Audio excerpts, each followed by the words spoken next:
Campus సెలక్షన్స్లో job వచ్చింది. నాన్న కష్టపడింది చాలు, ఇక వాలంటరీ రిటైర్మెంట్ తీసుకోమన్నాడు. అమ్మ కోసం కొంచెం పెద్ద ఇల్లు తీసుకోవాలి. చెల్లిని తనకిష్టమైన మెడిసిన్ చదివించాలి. శేఖర్కి ఇలాంటి కలలు ఎన్నో ఉండేవి. కానీ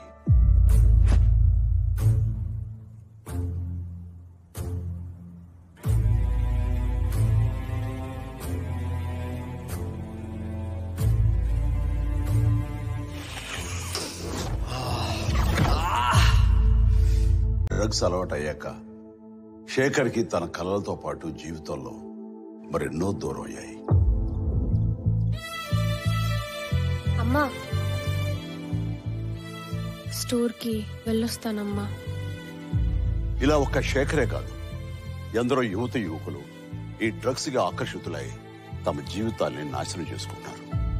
మీకు తెలిసి ఎవరైనా ఈ డ్రగ్స్ అమ్మటం గాని, కొనటం గాని, వినియోగించడం గాని చేస్తున్నట్లయితే ఆ సమాచారాన్ని వెంటనే తెలంగాణ యాంటీ నార్కోటిక్స్ బ్యూరోకి తెలియచేయండి.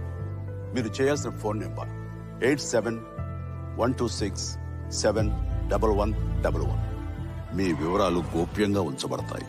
బాధితులను ఆ మత్తు నుండి దూరం చేయటమే వారి ఆశయం తప్ప శిక్షించడం కాదు. డ్రగ్స్ రహిత సమాజమే లక్ష్యంగా సాగుతున్న మన తెలంగాణ ప్రభుత్వ సంకల్పంలో నాతో పాటు మీరు చేతులు కలపండి.